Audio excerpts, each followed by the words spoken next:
Welcome to the Advice Show, media with a common sense approach.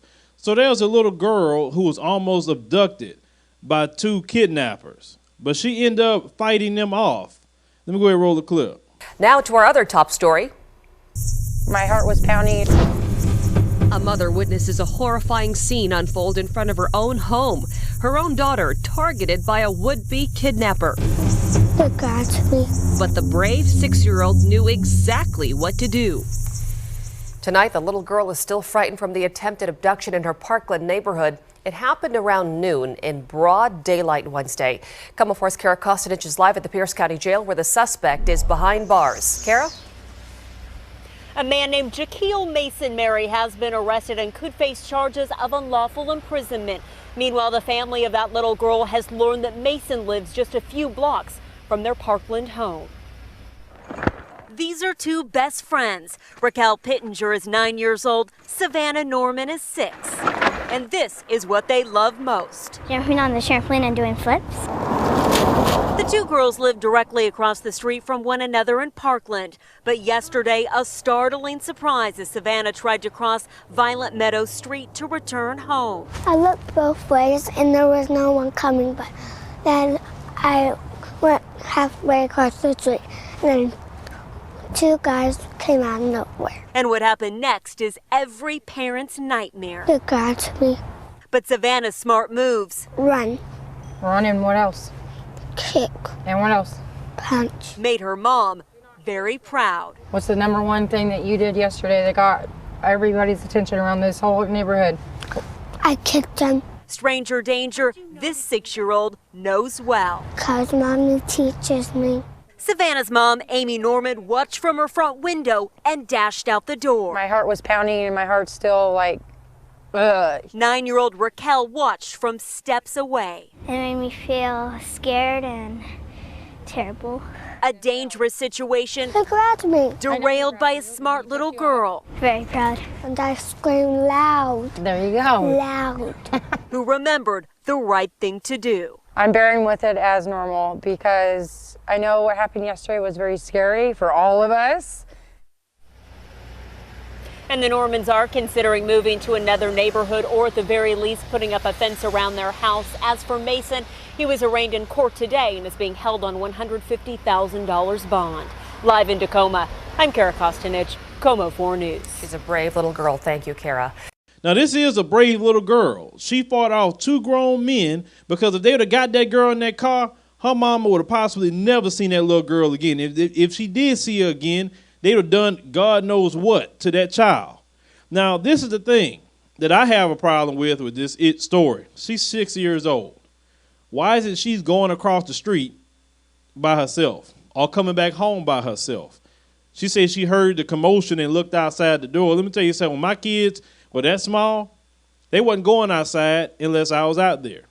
I'm going to watch, or the other parent's going to be out there watching. If the other parent is not watchful as me, then I'm going to sit myself out there and watch. And if I can't watch them at the time period, I will say, you know what? Listen, until I can go out there, no.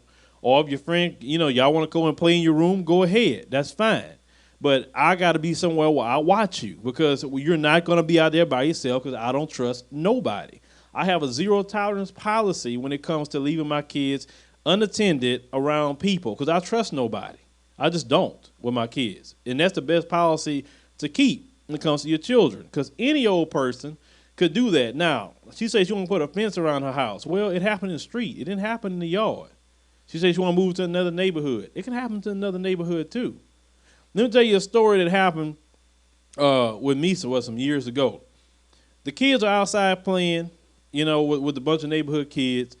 It was broad daylight. I was outside, and a friend of mine that was my neighbor and another neighbor.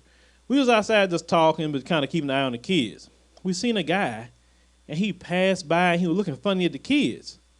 And then he left. Okay, I noticed that because, where I'm from, come from, you watch every car that pass by. You don't know what they're going to do. Anyway, no problem. The guy comes back again. Same street, looking at the children. So when I thought, well, maybe he's looking for a house around the area of the kids or something. But I noticed he kept looking at the kids. He had a funny look on his face. So then he decides to come again. The third time, I saw him coming. I said, hey, that car done came by here twice and looked at them kids. I said, something up with that guy. And the other, guy was saying, yeah, I noticed something up with that guy. We saw him too. So, okay, so if this guy come back on the street one more time, let's ask him what he's looking for. So the guy came right back again. So he went in the street and we flagged him down. He stopped and he said, yeah. He's like, what do you need? He said, somebody you looking for or whatever. It's like, we noticed you passed by 3 times. You were looking funny at those kids. We was asking if you need somebody out here or you looking for a particular house on this street we could help you with or what? I was like, no. I was just looking for a neighbor's house or whatever. The guy burnt off, and mysteriously, he don't come back. Why? I know why, because he was looking at if he can grab one of those kids or not. He didn't expect the men to actually approach him like that or what he was doing. I'm the type of parent, I will get involved. If I see a strange guy looking at a child at a park, and I notice he don't have a kid with him, but he's looking funny at a child, and if he tries to approach a child by themselves, I will step up and ask that guy, what's wrong? I mean, is that his kid or what? Because I couldn't sleep at night knowing that I sat there and didn't get involved and watched a child get abducted. And then if I saw the news and then something happened to that child, I would get it. I would be depressed about it because I'd be like, dog, it's my fault because I could have stopped that from happening, but I chose not to get involved with anything, and like a lot of people do today, and now look what happened. Sorry, I can't do that. I'm not going to sit up there and let some pervert do something to a child and I can see him what he's trying to do ahead of time. The thing is, watch your kids at all times. Don't trust nobody. I don't care what neighborhood you live in. Trust nobody because there's perverts everywhere. You ain't got to be in a poor neighborhood for these perverts to show up. Man, to be honest with you, some of the biggest perverts is rich, got money. They travel to foreign countries to sleep with kids, doctors, lawyers, politicians. Oh, yeah, all that stuff has been said about people right here in this country. Don't be fooled about money when it comes to perversion. Hit me up in the comments, future commentaries, subscribe.